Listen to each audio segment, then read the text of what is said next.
All right, so welcome everybody. Today I've got a special guest on. It's Mr. Matt Numrich from Phoenix Krav Maga and Fitness. How you doing, Matt? Good. How are you doing today?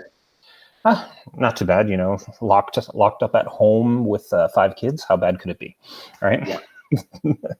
So how are things? How are things down there in Phoenix? Good, good. You know what? Things are, well, right now it's obviously the month of April moving into May, so things are getting warmer. I can just say that much or whatever. And, my students always like this amount of time because we're able to get outside, but they also know the heat's coming too. So they're going to face some serious temperatures here during their classes pretty soon. Oh yeah, I guess so. Yeah, we don't really deal with that where we are. Summers get hot, but not that hot. No. Nothing like that. So are you guys facing any restrictions or anything with the pandemic? Most of our restrictions have been lifted. Compared to most of the country, our stuff has been fairly on the conservative side, where we haven't had a whole lot of rules or guidelines. Obviously, it's kind of gone up and down over the last year or so. Mhm. But ideally, over the last several months, things have really started to relax. So it makes our classes 10 times easier to run and makes people more comfortable and things like that. We've been very, very blessed with as big of a school that we had.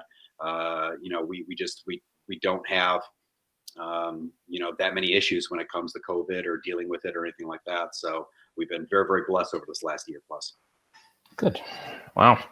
Do you find that it's affecting your students mentally, or like how has the pandemic sort of affected them? Well, given the fact that, we always fared on trying to be as relaxed as possible with all the guidelines, I believe that attitude and those practices actually helped our school over the last year, where I had a lot of students, showing on up and they just wanted to go to someplace normal where they could hang out with people they usually hang out with and talk without masks and, get a good workout in and stuff like that. So over the last year, we've really been empowered by having that kind of a kind of an attitude and kind of guidelines or whatever. I mean, obviously, we try to be respectful to everybody's feelings. So there has been a handful of students say, you know what, I want to train, but can I, train in another room at your gym? Can I train outside? Or can I be by the doors or something like that? And so we always try to, help people feel as, just as comfortable as possible. So, but for the most part, we really haven't had a whole lot of issues. Oh, well, that's good. Um, all right, so let's talk about you, Sure. and where, like, how old were you when you got started in the martial arts? Sure. Where did you get started? Yeah, I mean, I have this kind of unique kind of background where, first of all, I never did martial arts as a kid. I was always into kind of the traditional sports. So, football, baseball, basketball, track, and stuff like that, So really boiled down, besides my family never really having a whole lot of connection to the martial arts. We really would not have had time to do it, even if we wanted to do it, more or less. And so, Right. so through my elementary years or, my early years of my life, I never did any martial arts. I mean, obviously I loved, action movies and karate shows and stuff like that, just as much as, a regular kid my age, but didn't have any kind of formal training really until I got into my high school and then even getting to my college years. And I started out in this art called JKD, which is Jeet Kune Do, which is Bruce Lee's martial art. And I just very, very much lucked on out by meeting this guy named Paul Vunak. And he is a instructor under Dan Nasano. Dan Nasano, who is actually one of Bruce Lee's main training, was one of Bruce Lee's main training partners. And so the wealth of knowledge I was able to receive in a very, very short period of time was just immense. And not just that, but Paul is, and is just an incredible instructor when it comes down to simplifying things and teaching things in a very, very kind of applicable format, more or less.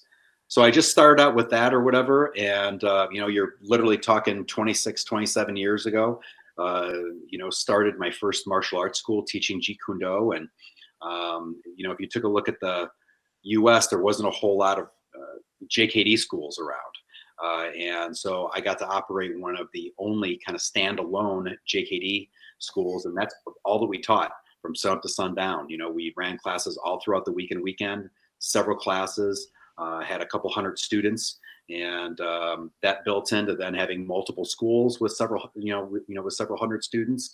And that's kind of like my background, more or less, as far as how I got started with martial arts and things like that. And where did you grow up? I actually grew up in the Chicago area.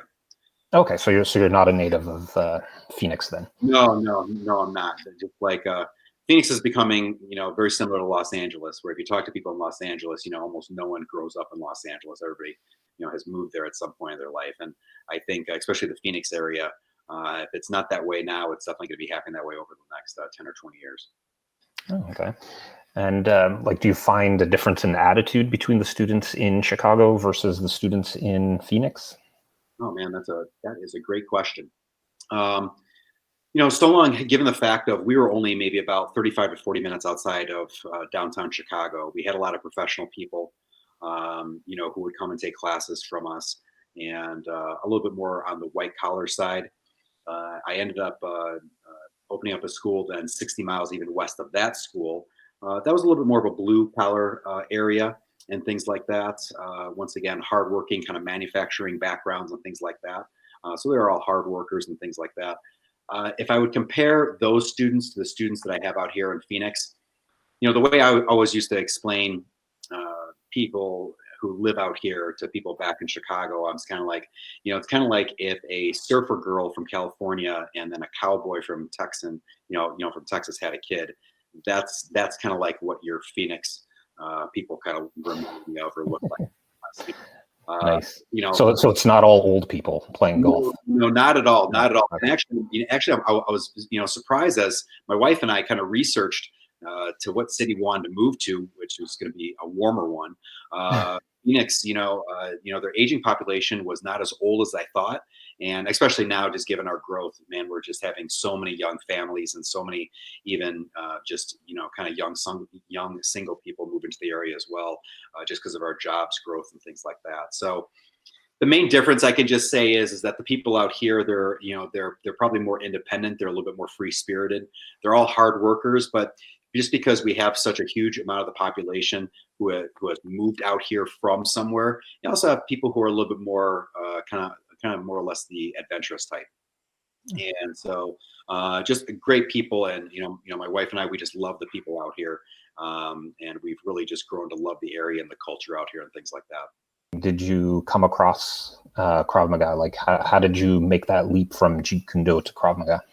Sure. Well, I mean, if you know anything about Jeet Kune Do, Jeet Kune Do borrows, so many different moves and training techniques and things like that from so many different martial arts.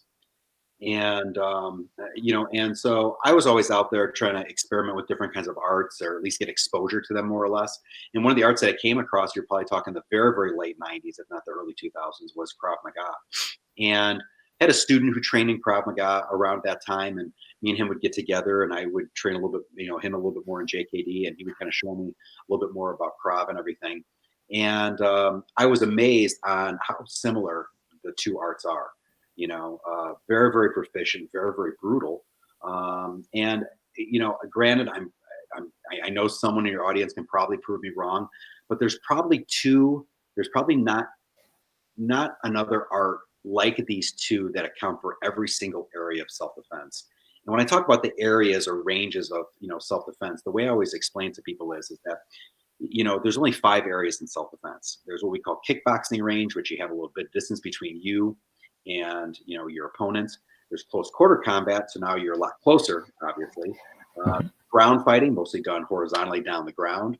There's weapon self-defense, which is the 4th one. The 5th one is mass attack for multiple opponents. And that is the one big thing that Krav and JKD really shared that really connected with me, because I said, listen, if I'm going to train people in martial arts, I can't train them in an art that only accounts for just one area of self-defense or 2 areas of self-defense.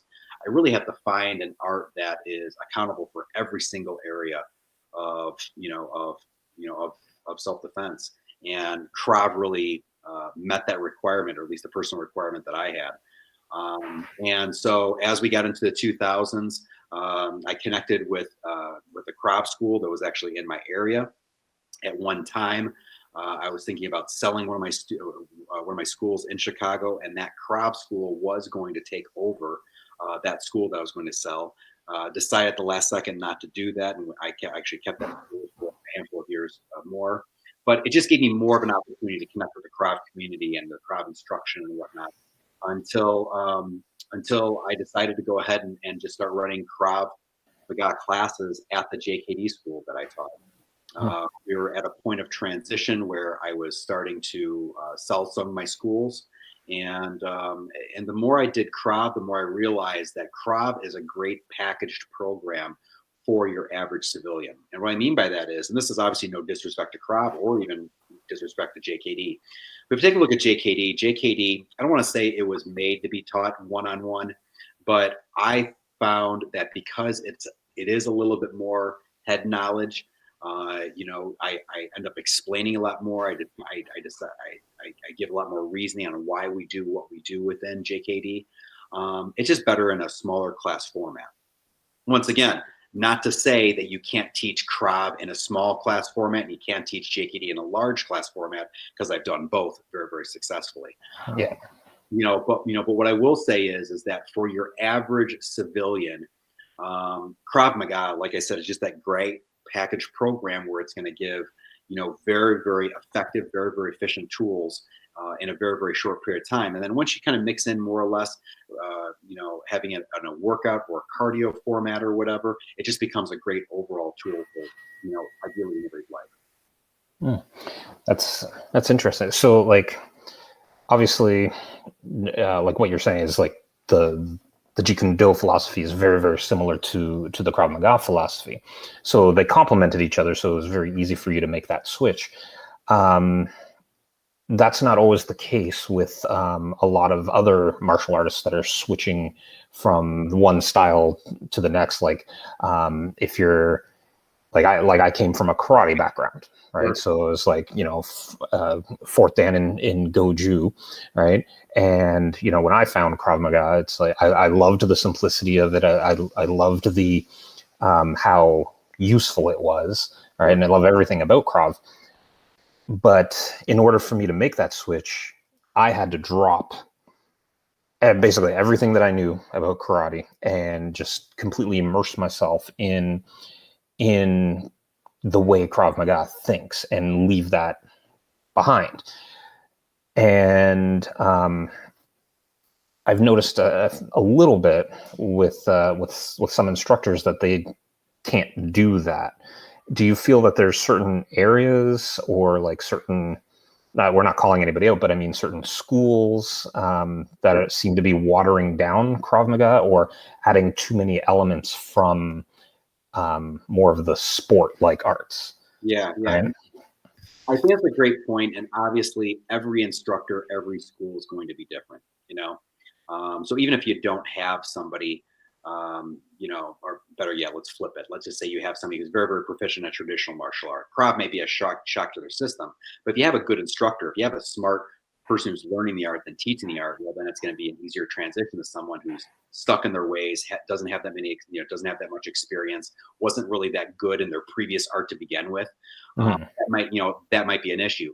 For me, it was a natural transition because I've had so much experience in weapons defense or stand-up fighting or even ground fighting or whatever. It gave me a great kind of a background, or at least a resource to pull from when learning some Krav techniques. So it was easy for me. I'm not going to say it was easy for everything, but overall, it was a very easy, fluid transition going from JKD into Krav. Now, have you had a chance to which Krav organization are you with? Like or did you train under? Yeah. So I am actually, so I've worked under and I'm certified under with my Krav black belt through United States Krav Maga Association. All right. Yeah. And do they do like the 3 levels of Krav where they have like civilian and then law enforcement training and then military style training? Like, have you had your chance to experience all 3 or? Yeah, sure. Well, I mean, I have through my previous instruction, Okay. Just given my background, I mean, I've been contracted out by everybody from the U.S. Air Marshals to the ATF to numerous law enforcement agencies, including the military as well. So I've got to work with a lot of those guys. I've got to implement not only a lot of JKD, but obviously a lot of Krav throughout the instruction as well. But the way that USKMA does it is that it does it kind of does it in one package system that is able to take care of everything. Now, obviously, they do have very specific kind of instruction for law enforcement, but the way that I love it is that they have something that's going to work regardless of what kind of a background or what kind of goals that you do have. Once again, an effective move is an effective move, more or less. Nice. And just like a little side, like when you watch those videos of like, police trying to arrest someone, or you just kind of like sitting there going, oh, there's so much better way for you to do that. Yeah, I'll say two words about that. My father was a police officer for over 30 years. So no Nice. disrespect to law enforcement, because they have a job that few of us will ever understand, as far as when you talk about dealing with stress on the job and having to make decisions under those kinds of stresses. Mm-hmm. With that being said, I will say this. It's unfortunate that most of our law enforcement, I don't care what level you're talking about, because I've worked with local, state, and also federal level. Most law enforcement agencies and personnel are just undertrained. Yeah. I'm not even going to say that they're mistrained; they're just undertrained. So unfortunately, when I see those videos and things like that, I think part of my mind is kind of critiquing it.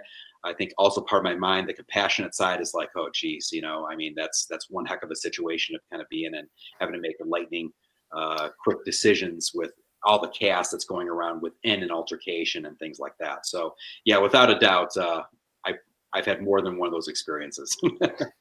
Yeah, it's I totally agree with you that they're woefully undertrained, Sure. and because they're all, every police officer I've trained, they're great guys, right? And they just want to do a really good job, but they're not always provided the tools, right, to do it, and that's kind of sad. So, like, what part or which aspect of Krav Maga do you find most interesting? Like, what's the area that you're kind of like, yeah, let's do that? You know what? I would love to pin myself down, and I would even love to have the answer of that. Okay. I think what it really comes down to, what I really love is I love creating different kinds of training modules and training methods to better not only protect and get my students ready for real life, but also myself as well. Mhm. So I like kind of creating those kinds of situations and training drills that's really going to not only test the person's kind of application of their technique, but also their mental, emotional kind of fortitude as well. That's what I love about Krav is that you're able to take, because they're such gross motor skill based, very simplistic but very, very effective kinds of moves. You're able to put that kind of stuff in very, very, even I'll even say, complex kind of training methods, and really get some great results as far as people building up their confidence, knowing what to do, and also doing a good job on defending themselves. Nice. So, like, in your heart of hearts, you're actually an instructor, Yeah. right? And enjoy doing that stuff. Yeah. I think for a lot of businesses, it really comes down to, you have to wear three hats. Mhm. You have to be the instructor, meaning that you have to have the know-how. It's kind of like the mechanic, like you have to know how to do the stuff, but you have to be the practitioner as well. So if you have instructors who don't train on a regular basis, I would encourage people to find another instructor. Yeah, definitely. Yeah, because I've been teaching full time from sun up to sundown as my only job now for 26 years, and I can tell you that I'm still learning stuff. Mhm. There's something where I'm sitting in a class and I can have a student who has been with me for 2 months raise their hand and ask a question, and that question will teach me something. And so if you don't have an instructor who has that kind of an attitude, well, once again, I think you can probably find another instructor.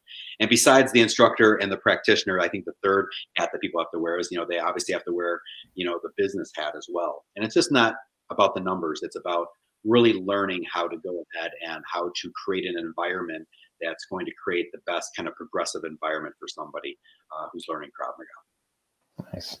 So, It's like the one thing that I found interesting about you is that you also have a degree in psychology. Is that right? Yeah, Yeah. yeah, yeah, yeah.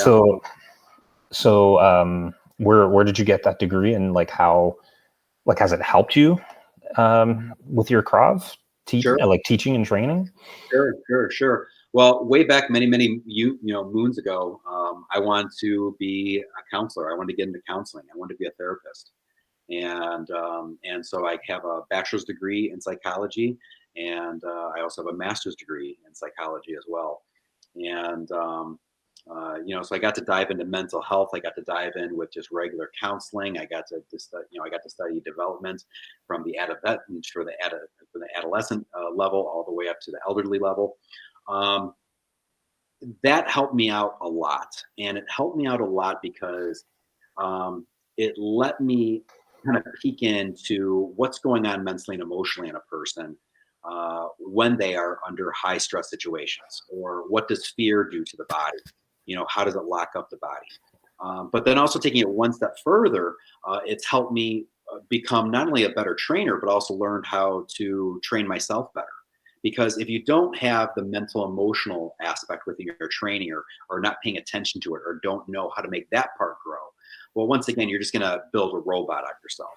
And when the stuff hits the fan and your heart's beating out of your chest and you really have to defend yourself in a real life altercation, I got news for you guys. You're going to freeze on up more or less. So you have to have, that mental emotional growth. And I think getting those degrees, going through all that academic instruction really, really taught me from, like I said an academic side, how to not only teach better, but also how to train better as well. I was going to say that because having that insight probably helps you kind of intuitively understand what your student needs from you, right, at that moment, and what they're, because you can't train everybody exactly the same, right? As much as it would be nice to, you can't do that. So yeah, do you feel that helps you tailor your instruction to your different student needs? Absolutely. I'll just, you know what, I'll give, you and obviously your listeners just one example. If you talk about learning, we obviously have three different ways that we learn. Some of us are visual, some of us are auditory, some of us are kinesthetic, meaning we learn through more touch and having to do the stuff. And just knowing that one little simple fact, if I see a student in class who's not getting something, well, once again, is it because they did they just learn it through listening to me, when really they are more of a kinesthetic learner,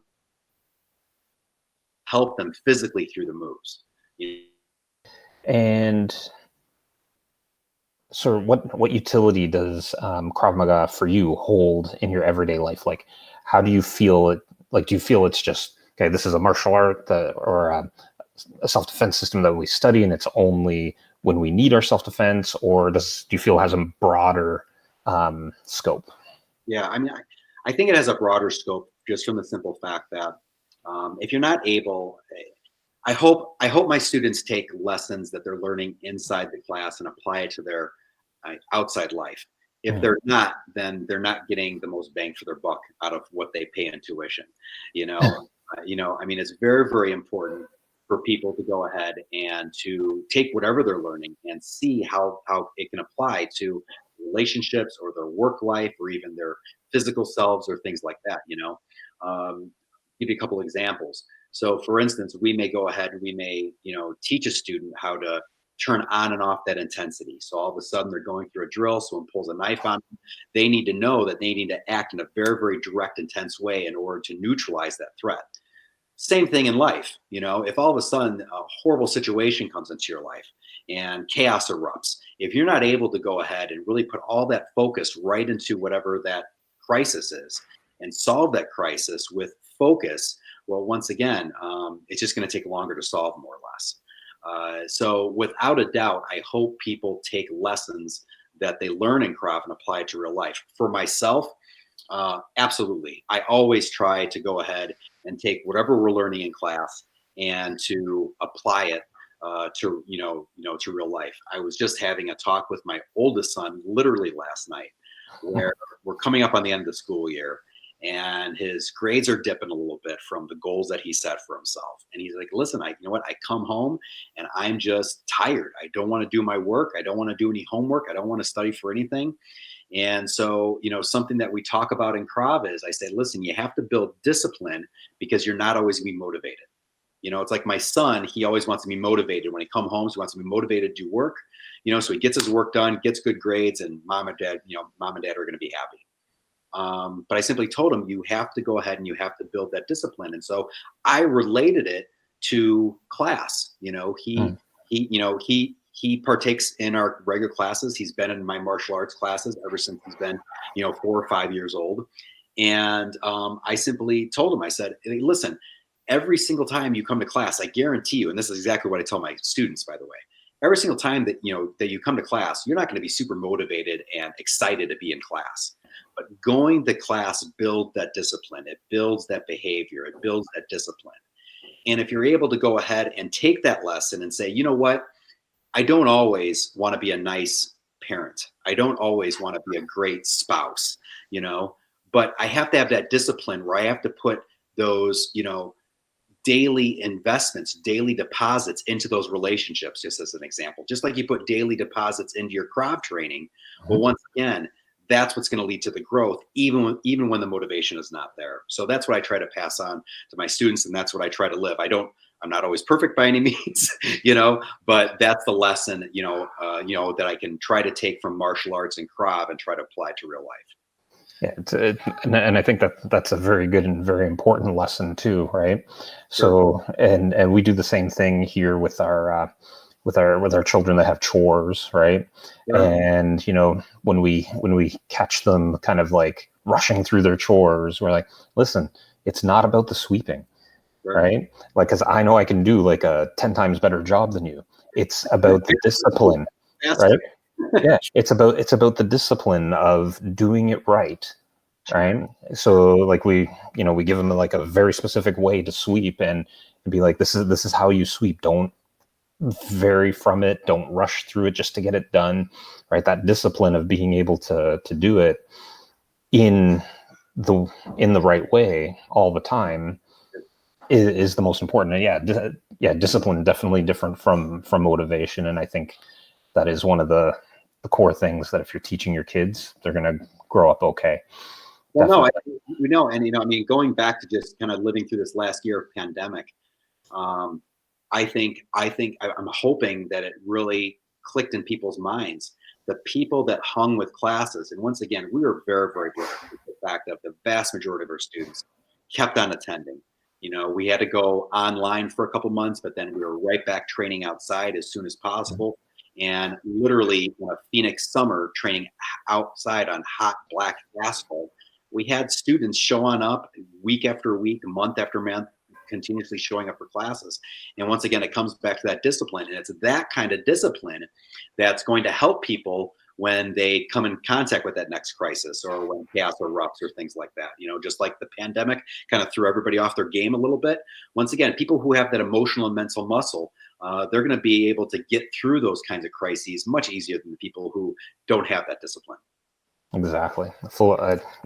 You couldn't have said it better, right? So the discipline is the most important part, and sometimes like not everything's going to be exciting, right?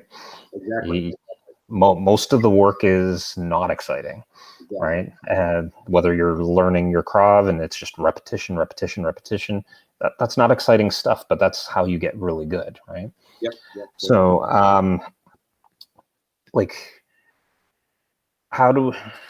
so Krav being a self-defense system, right? And I know I emphasize that, there's a difference between self-defense and fighting. As soon as you can get away, that's what you got to do if it's coming in.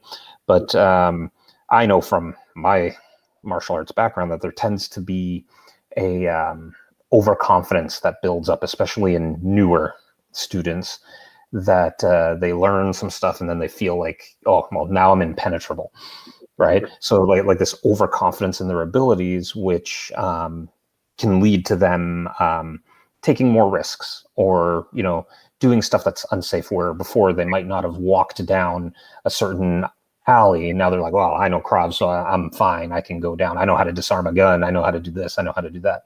Sure. Right. Do you, how as Kravists, right, do you think we can sort of mitigate that? Because we don't want our students to be taking unnecessary risks. Sure. And number one, do you see that in Krav as a whole? Like, do you see this overconfidence happening that happens in a lot of other martial arts? Yeah, that is really a great question, and I guess the way that I'm going to answer that is first of all saying that once again, over the last 26 plus years of me teaching, I have just been overly blessed by the quality and the character of people who come into my classes to begin with. Mhm.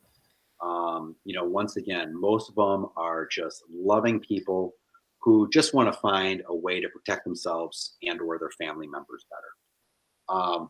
Now, with that being said, once people go ahead and they start rolling classes, I think, or I hope, a light bulb goes off. And they're like, "Holy cow! I got some tools now." I mean, Mhm. I've gotten pretty proficient, pretty effective within this one art right here. But with that being said, I think my overall experience teaching martial arts, and especially Krav, over the last handful of years here, is that I have found that people um, tend to have a better respect of what they can do to another human being, and therefore that leads them to be more compassionate. Bruce Lee said something very, very similar as well. I mean, once you're able to go ahead and realize what you can do to another human being, Mhm. violence wise, you realize that them cutting you off in traffic or them bumping you in the grocery store is not that big of a deal. you know and so it makes you more of a compassionate person. Now, once again, that's been my experience. That's also been the experience for the vast majority of our students. I'm not going to say that at times I haven't gotten your cocky 18 or 19-year-old male who thinks that all of a sudden he can go on and start picking on people because he's been picked on for a good portion of his life. That's just a rarity for me. It does not happen that Mhm. much. What I usually see is the person who has questioned their confidence most of their life, or who has got picked on a good portion of life, or worst off, we see a lot of people, both men and women, who got into altercations, did not do well, or unfortunately, we've had more than our share of females who have been raped, and they bravely, I mean, geez, the courage it takes not to just get out, but to get to a martial arts school and start taking classes and put themselves in situations that resemble their attack and learning how to, I mean, geez, my heart goes out to those people, and seeing those women especially work through those situations and develop that courage and develop those kinds of tools then to protect themselves if God forbid it ever happen another time. Mhm. um, that has been my experience from a grand experience as far as being a martial arts instructor. It hasn't been the other way where I've seen people, now that they have this extra kind of power of being able to, take care of themselves physically. I don't see them going out and picking fights and anything like that. It just hasn't been my experience as far as that goes. So you feel it's more of like an individual studio thing that you know has what's the saying, like shit flows downstream, right? Where it's like if the instructor has that attitude, likes attract likes, right? That Yeah, yeah, exactly. tend to have that student base. You know what? Exactly. Especially in this day and of MMA. And I have nothing against mixed martial arts. They have brought the functionality of martial arts to a brand new level. Things that people thought would work in a real life fight, they see over and over again. It does not work in the ring, and if it doesn't work in the ring and or octagon, the chances of it working out in the real world are very, very nil. Mhm. That being said, MMA is not the end all be all. And we know that because they have a list of rules, just like any kind of competitive thing. And as you know, being a Krav person like you are, we can pretty much take whatever is illegal in tournaments, and guess what? We're going to teach those techniques to our students. Yeah, yeah, You're going to want that's what you do. that's what you want to use, and that's what you want to do in real life altercations. And if you don't train those kinds of things, then you're not going to automatically remember them in a real life altercation. Um, I can't tell you that that I've heard this story more than once, where people will come to me and they've they've either seen or have heard about or have been with an MMA person, gets into an altercation, goes down to the ground, locks him up in a choke or something like that, and the person who's being choked out, just by sheer fear, slaps their arm or whatever. They think it's a tap and they let go. Once again, that's what MMA guys are trained to do, right? Okay. So my point is not to rip on MMA guys, because I have all the respect. I mean, once again, the level that they've brought to martial arts and what they've showed the martial arts community has been just impeccable. But with that being said, I have seen a lot of MMA gyms have that kind of an attitude where, unfortunately, it makes the kids who have been bullied, it makes them into the bullies, or Hmm. it's a person who doesn't have emotional or mental control of what's going on in their life, and to go ahead and have that be used as a negative tool in their life. So parents or people who are looking at, looking for class in area, be very, very careful of the culture and the character of the instructor, who they're getting tied into. And I think that's the important word that you mentioned there, is the culture. Yep. Right. So the culture of the studio is probably the most important aspect, right? Because then you know whether a culture that respects each other, there's less chance of getting hurt, right? Better chance of learning, right? Where a culture, it's like, oh, look at the newbie, let's haze them type thing, and probably not the best culture. No, no, and that's something that, once again, I have been blessed. I would love to say that I've done this all on purpose, but it's been being blessed by the quality of people who have come to my schools over the last years. I'm sorry, over the years, is that we have a very, very much of a compassionate family kind of an environment, and you can see that through how people help each other out. If someone gets sick or ill, they have a half dozen people contacting them ASAP about seeing how they're doing. If we do food, we did a food drive, several months ago during the pandemic, to try to refill the food pantries in the area, and the amount of people who participated and gave or whatever is just incredible. Even something that that literally made me very emotional is that you had my OGs, the people who have been through the longest here in Phoenix. Yep. They were getting up to their next level of testing, and you had a couple students who had to end their testing because of injuries they incurred, not in class but outside of class. They still showed up on testing day to kind of root their former students along and everything like that. I mean, that's the kind of environment that I hope that I can keep within my gyms, and I hope that those are the people who keep on showing up to my classes or whatever, because it makes me attending classes just an incredible joy to continuously show up day after day too. Yeah. Yeah. So it sounds like you're doing awesome work down there in Phoenix. Do you have just the one studio, or are you planning on opening more? Or? Yeah. Well, you know what? I think my wife will kill me if I go ahead and I try to open another. I mean, at A lot of work. Yeah, at one time we were operating 3, and I know people, who operate 7, 8 plus schools and do it just fine and everything like that. For me, even though I've been teaching as long as I do, I still teach all of the adult classes.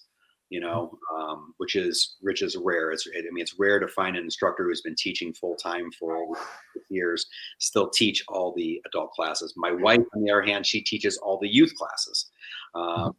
And so we don't hand the classes off to just the best instructor and they run them for months upon months. We might have some assistants pop on in so they can continue to develop and things like that. But it's just it makes it a joy to teach because of the quality of people who show up to our classes and things like that. So obviously not everyone can make it out to Phoenix to train with you. Sure. Do you have any sort of other programs, like do you teach online? Like if someone wanted to train with you, Sure. Do you have any products? Like you have a DVD set, you said? Yeah. Absolutely. What I can do is, if it's okay with you, Yeah, no problem. in the interview notes, we can leave the 2 links. So if people want more information about the Jeet Kune Do instruction, that I've done for years, or the Krav Maga instruction that we have for years. We have programs for both. I just lucked out where years and years ago I put up a video camera several times, and then that led to us creating DVDs and creating training programs and online programs and distant learning programs. So we have a whole bunch of that stuff. And what I'll do is I will go ahead and I'll send you the links for both of those main two programs, the Krav and the JKD program. And if your listeners would like to check out either one of those, I'd love to go ahead and just go ahead and pass that resource on to them. Awesome. I will pass that on to everybody, because I'm sure some people are, I honestly believe that there's a right instructor for each person, right? And I don't get offended if someone doesn't feel that I'm the right instructor for them, because I'm not the right instructor for everybody. Good. And you'll get more from the right instructor. So yeah, I'll definitely pass that on to our people. And if some people are feeling the connection with you, right, then they'll learn better from you, even if it's online or through DVD or in person. Yeah. So, And I think that's a great thing. I'm glad you said that. And I'm glad if any other instructors are listening on it, is that's very, very important to make sure you take the ego out of that as well. And it's a lot easier said than done. I will say that, but, yep. I never want, if somebody visits our school and they don't want to take classes, I'm like, you know what, find another place, find another instructor to take classes. Martial arts is just one of those things where it's an incredible journey. And people now, if you take a look at my adult students, I would say easily 80%, if not more, have never taken a previous martial art or a previous martial arts lesson ever in their life. And, and now Krav has become part of their life, and it's become part of their culture and part of their family's life. And seeing that, man, that's why I get up every single morning. I just love taking part in something that can act as an improvement in someone's life. Once again, that's the kind of impact that I would just love to have in life. And if I can do it through Krav Maga, then that's cool. I'll go ahead and I'll do that. But if I'm not the person to lead a person down that path, man, find another instructor, because there's a lot of other great instructors in schools out there. And if I'm not the best instructor for them, I hope that doesn't hinder them to checking out other schools and instructors. Exactly. All right. So if you guys want to know more about Mr. Matt and his teachings and stuff, you can always check out his website. So you can go to let's say you go to mykravlife.com, right? That's our directory. Look up Phoenix, and we have a link right there to go to his website. Check him out, and we will definitely drop the links to his products. And I want to thank you for doing this interview. I was very, very enjoyable. No, thank you very much, and I love what you're doing with Krav Life and everything like that. And I hope you continue to do it, because it seems like your heart's in the right place. And I think this is just going to be a great resource for so many people. So thank you so much for your time and your thank you energy and effort to this. All right. Well, you have a good day, and we'll hopefully talk to you again. All right. We'll talk to you. All right. Bye.